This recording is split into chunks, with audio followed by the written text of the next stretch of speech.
This is Kim Meyer, host of Choose to Rise. Thanks for listening to the following broadcast on Public House Media.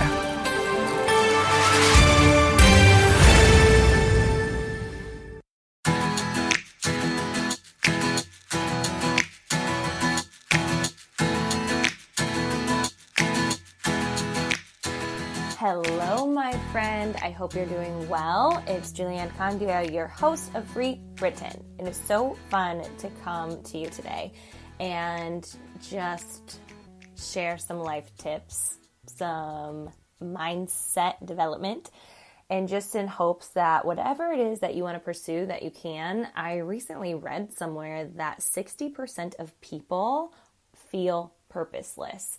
And so it is my goal to help you find purpose. That's 6 out of 10 people. I really want you to see your potential, and I want whatever's holding you back. I just asked this in a group that I mentor a bunch of people, and just ask them, what are you afraid of? Like, what's holding you back? Because typically that fear is a lot grander in our minds, and I just want them to be able to recognize it and address it, and then it won't be so scary. I recently wrote this down and I wanted to share it with you, is just because it took you longer than others doesn't mean you failed. We can get so in our heads thinking we should be further along in life. There's power in the comeback. Get up, dust yourself off, and get on your way. I just think that's a powerful reminder. Sometimes it's hard to see other people that are farther along on the journey, because it seems like we won't ever catch up, but it's not about catching up. It's about honoring your season, and it's about honoring your journey and your story. And each and every single step that you take is just going to develop you as a person. It's not about that arrival. I say that all the time. But sometimes we can feel so defeated based on what someone else is doing. And I actually shared this with my crew a few days ago and said, comparison is so yucky, but everybody does it. It's just in us. And I think the important thing is to catch it. But I think there could be a positive comparison of, it's kind of like my philosophy on gossip. I think gossip is fine when you're uplifting another person and they're not there. I think that speaks so big of someone when they can rave about someone when they're not there. I respect people who do that. And it's kind of this same thing where instead of comparing your struggles to people's blessings, you're going to be defeated every single time.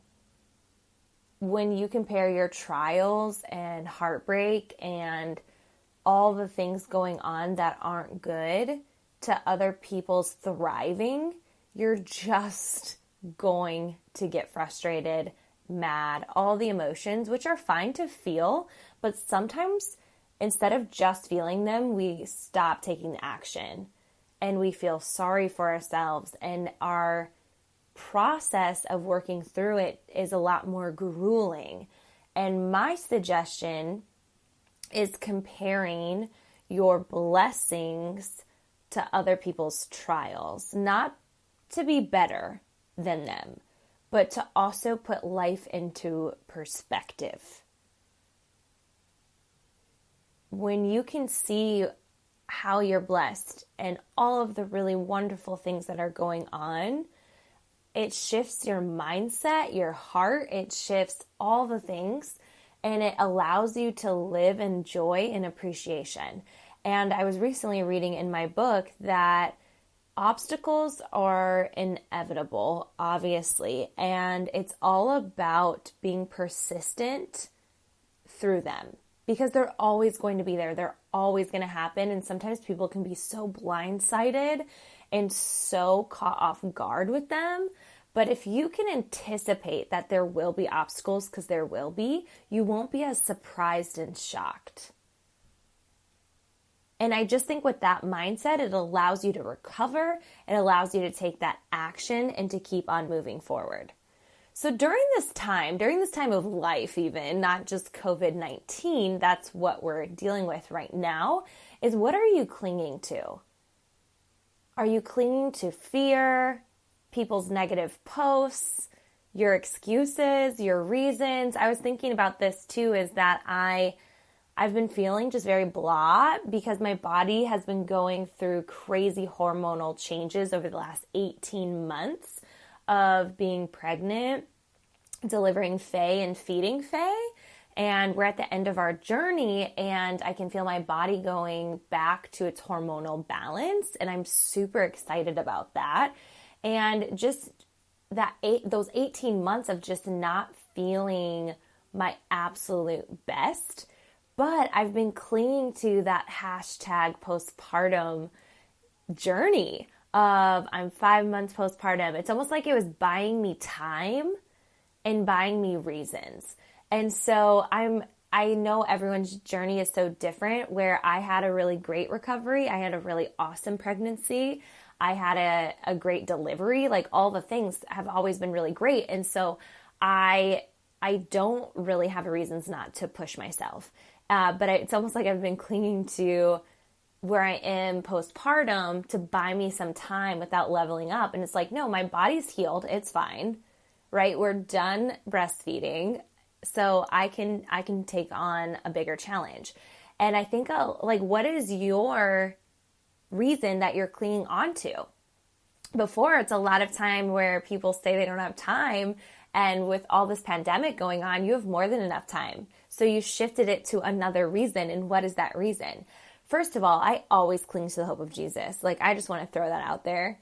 But I'm talking about with your own dreams and aspirations. Aside from that, what are you clinging to? Are you clinging to action? Are you clinging to hope? Are you clinging to excuses? Are you clinging to not right now? Are you clinging to whatever it is?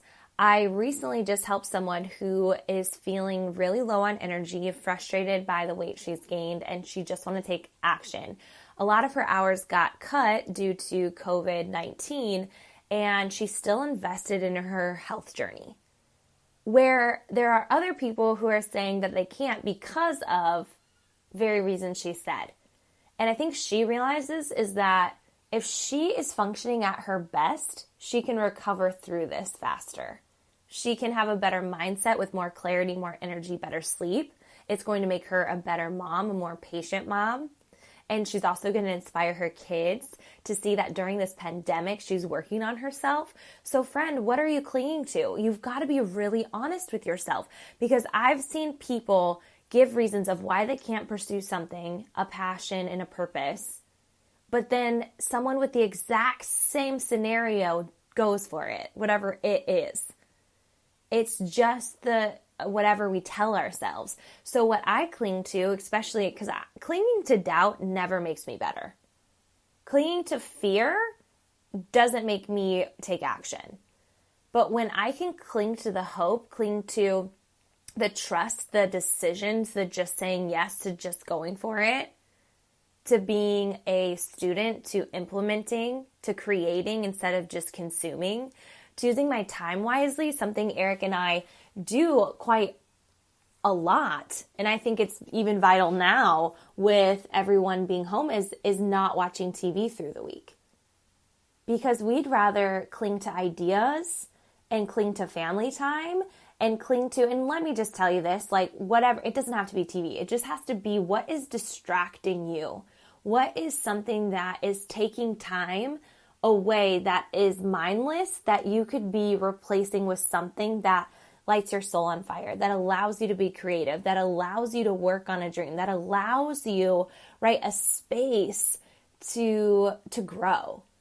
What is that? For us, we can get massively distracted by TV, and it's not something that we feel as though we need every day in our life.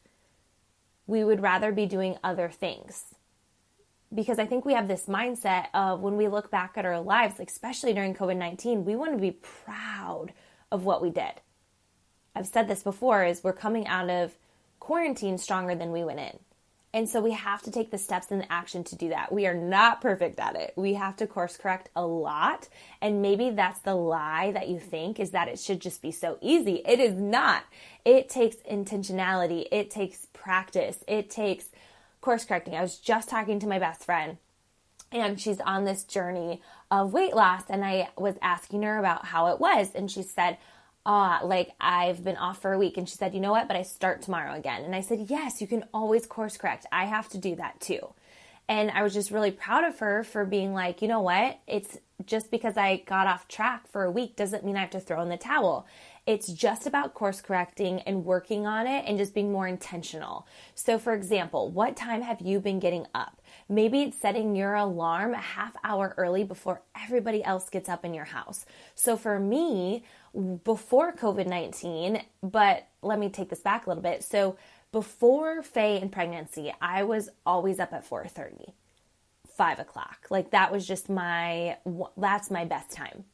And then I got pregnant and sometimes I would get up early, sometimes not. You've got to listen to your body during all those changes. And I did, and I honored that. It wasn't frustrating to me. It was something I needed. And especially postpartum when your baby's sleep schedule is all over the place. But now that Faye is sleeping through the night, I have been setting my alarm and getting up at 4:40 every day for the last 5 weeks. And let me just tell you how that has set the tone for my productivity, the tone for what I've been able to accomplish and feel and all of the things. So friend, what are you clinging to in this time? Is it excuses and reasons of why you can't? Or is it reasons of why you can? Whatever you cling to is going to continue to manifest in your life, to continue to build in your life. So if you're clinging to hope, so on social media, are you clinging to all the negative stuff that's going on? Or are you clinging to, I just want to be a light, sunshine. I want to work on something. I'm going to go for a walk. I'm going to do those things because let me just tell you, one or the other is going to fill your soul and help you, and one is not. Let me know, screenshot this, upload it, tag me at Julianne Condia. I want to hear about it. What I do for a living is I mentor women in lifestyle, whether that's fitness, nutrition, mindset is a huge one. Business, I always want women to have more choices. I want them to be able to say yes to their kids. Obviously not yes to everything, but they have the option. It's not always no. I want women to be able to dream bigger, feel their best, inspire other people. So if you are needing a mentor, you need help in any kind of area, I would love to chat. It has been my life ambition for the last 6 years of being a business mentor, a mentor to women who just want to live their best life. All right, friend, thank you so much for tuning in. I so appreciate you. Until next time.